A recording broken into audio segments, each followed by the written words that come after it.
ॐ नमो भगवते वासुदेवाय। सब्सक्राइब करें भक्तिघर 2.0 को तथा कमेंट करें कि आप कौन सी जगह से वीडियो देख रहे हैं जिससे हमसे जुड़ पाएं। नमस्कार, राधे राधे मित्रों। क्या आप जानते हैं कि महीने के 23 दिनों में एक रात ऐसी आती है जिस दिन साक्षात माता लक्ष्मी बैकुंठ छोड़ करके धरती पर भ्रमण करने आती हैं। जी हाँ, वह रात है पूर्णमासी यानी कि पूर्णिमा की रात। अक्सर लोग मुझसे पूछते हैं कि गुरुजी, हम मेहनत तो गधे की तरह करते हैं लेकिन पैसा हाथ में टिकता ही नहीं, या घर में बीमारी और कलेश ने डेरा डाल रखा है।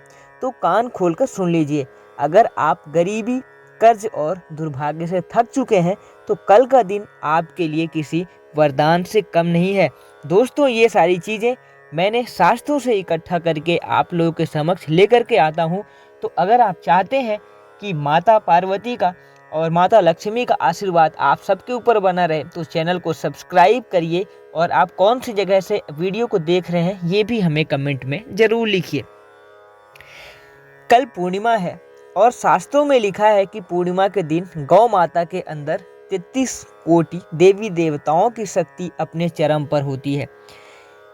आज मैं आपको एक ऐसा गुप्त उपाय बताने जा रहा हूँ जिसमें आपको बस गाय को एक खास चीज़ खिलानी है, और उस खास चीज़ को खिलाते ही ये उपाय इतना शक्तिशाली है कि पैसा आपके घर की तरफ ऐसे खींचा चला आएगा जैसे लोहे का टुकड़ा चुंबक की तरफ खींचा चला आता है। अगर आपने यह मौका गवा दिया तो आपको बहुत महीनों के लिए पछताना पड़ेगा। इसलिए वीडियो को एक सेकंड के लिए भी स्किप मत करना, क्योंकि आधा अधूरा ज्ञान विष के समान होता है। अभी हमने आपको थोड़ी देर पहले बताया कि गौ माता में 33 कोटि देवी देवताएं होते हैं, और यहाँ पर ये ग्रंथों में बहुत ही बाखूबी से लिखा हुआ है। कामधेनु स्वरूप गौ माता केवल पशु नहीं, साक्षात कामधेनु है। सूर्य केतु नाड़ी, जो गाय की रीढ़ की हड्डी में सूर्य केतु नाड़ी भी होती है। पूर्णिमा के दिन जब सूर्य की किरणें और चंद्रमा की शीतलता इस नाड़ी पर पड़ती है तो गाय के शरीर से एक स्वर्ण आभा निकलती है।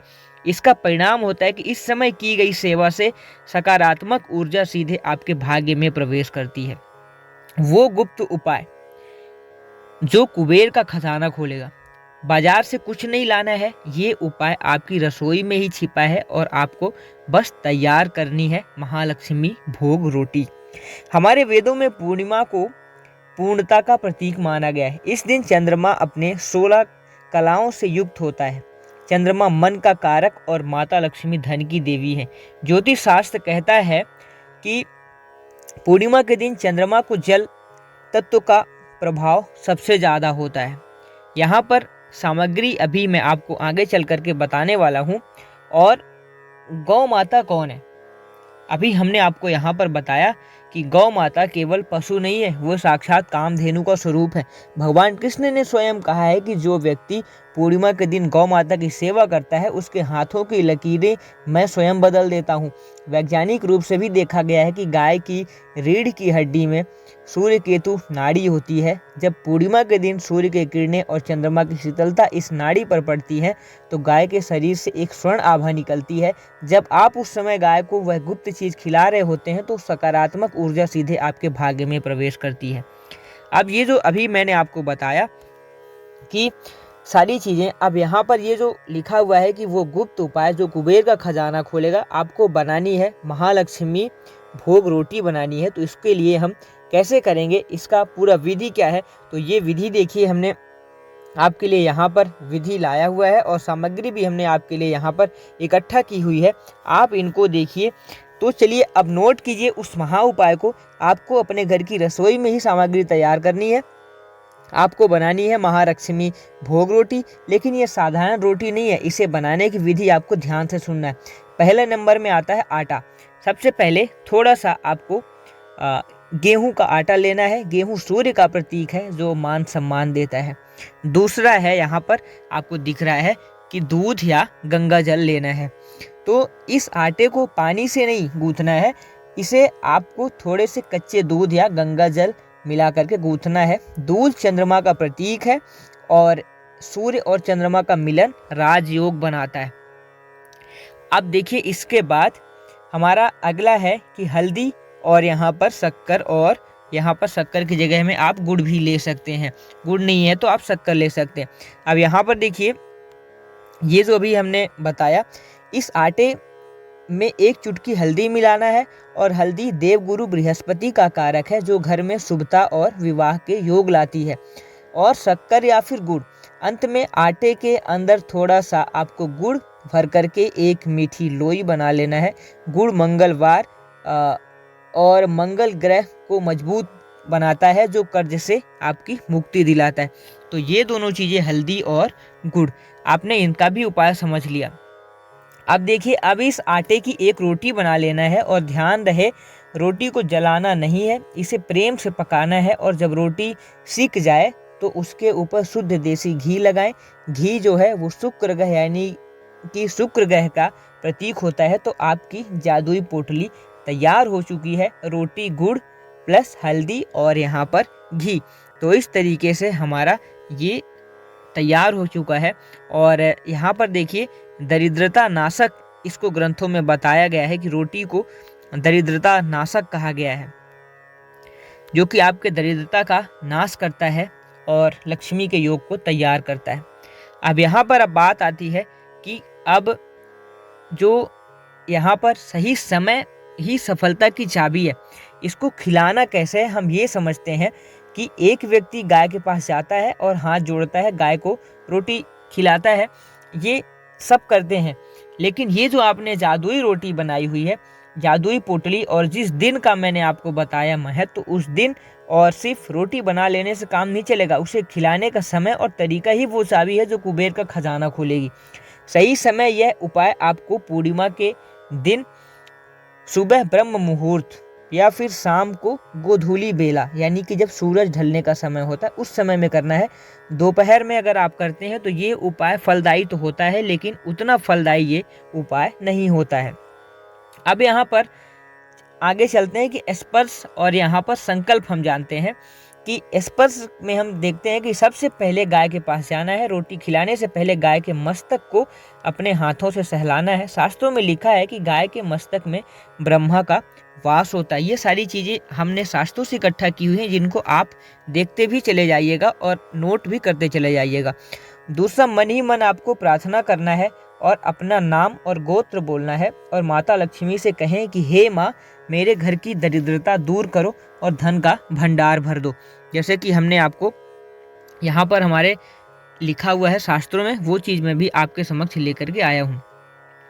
ये करने के बाद अगला काम है कि महालक्ष्मी भोग अर्पण। तो इसमें रोटी खिलाने के बाद आपको पहले आपने जैसे कि हे माँ, मेरे घर की दरिद्रता दूर करो और धन के भंडार भर दो, ये बोलने के बाद अब आपको भोग लगाना है। तो भोग जो है गुड़ और घी वाली रोटी अपने दाहिने हाथ से गौ माता को खिलाना है। ध्यान रहे रोटी जमीन पर नहीं फेंकना है, अपने हाथों से खिलाना है। और परिक्रमा, रोटी खिलाने के बाद अगर संभव हो तो गाय की एक परिक्रमा करें, अगर जगह नहीं है तो अपनी जगह पर ही गोल घूम करके गाय को आप प्रणाम करें। यहाँ पर देखिए इसके बाद जो गुप्त मंत्र बोलना है, यहाँ पर आपको गुप्त मंत्र भी स्क्रीन में दिख रहा होगा। आप इस गुप्त मंत्र को स्क्रीन में दिख रहा है, इसको आप कॉपी में लिख भी लीजिए। और ये गुप्त मंत्र आपको बोलना है परिक्रमा करते समय। जब गाय रोटी खा रही हो तो मन ही मन इसको बोलना है, और आपको 11 बार इसका वाचन करना है और 11 बार इसी मंत्र को आपको बोलना है। तो मंत्र क्या है? ओम सूरभ्य नमः, या फिर आप इसको बोल सकते हैं ओम श्री ह्रीं श्रीं कमले कमलालय प्रसीद प्रसीद श्री ह्रीं श्री ओम महालक्ष्मी नमः। आपको जो यहाँ पर सरल लगे आपको वही बोलना है, और आपको मन ही मन बोलने की इसको कोशिश करनी है। इसके बाद अब जो हमारा अगला है, तो यहाँ पर सावधानी कुछ रखनी है कि पुण्य कमाने के चक्कर में आप कोई पाप मत कर देना, क्योंकि अक्सर लोग ये गलती करते हैं जिससे फल की जगह उनको दोष लगता है। तो बासी रोटी कभी भी गाय को, बची हुई या बासी रोटी पूर्णिमा के दिन गाय को ना खिलाएं, यह राहु का दोष बढ़ाती है। दूसरा, प्लास्टिक यानी कि रोटी को कभी भी प्लास्टिक की थैली में रखकर गाय के सामने ना फेंकें, ये घोर पाप होता है। इसके बाद धत्कारना, अगर गाय रोटी ना खाए तो उसे मारे नहीं या ज़बरदस्ती नहीं करें, बस रोटी उसके पास रख दें और क्षमा मांग लें। इसके बाद काली गाय, अगर संभव हो तो यह उपाय सफ़ेद या देसी गाय यानी कि जिसके कुबड़ हो उसके साथ करना है। अगर ना मिले तो किसी भी गाय को आप खिला सकते हैं। तो दोस्तों, ये हमने आपको छोटा सा ये जानकारी आपको हमने शास्त्रों से इकट्ठा करके हमने यहाँ पर दी हुई है। तो यह उपाय सुनने में साधारण लग सकता है, लेकिन यह अन्नदाता और गृह शांति का अचूक मिश्रण है। वादा है कि अगली पूर्णिमा आने से पहले आपको खुशखबरी जरूर मिलेगी, रुका हुआ पैसा वापस आएगा, तरक्की होगी और घर में बरकत शुरू हो जाएगी। गौ माता की सेवा में ही गोपाल का वास होता है। अगर आप गौ माता से प्यार करते हैं तो आप हमें कमेंट में जय गौ माता और जय माँ लक्ष्मी जरूर लिखेंगे। तो दोस्तों, यह उपाय आपको जरूर करना है और मन में बिल्कुल श्रद्धा के साथ करना है, तभी जाकर के इसका फल मिलेगा। आखिरी में मैं आपको ये कहूँगा कि अगर आप इसका फल और माता का आशीर्वाद आपको मिलता रहे, इसके लिए चैनल को सब्सक्राइब करें और कमेंट में ज़रूर लिखें कि आप कौन सी जगह से वीडियो को देख रहे हैं, ताकि हमसे आप जुड़ पाएँ और हमसे जुड़ने का मौका आपको मिले।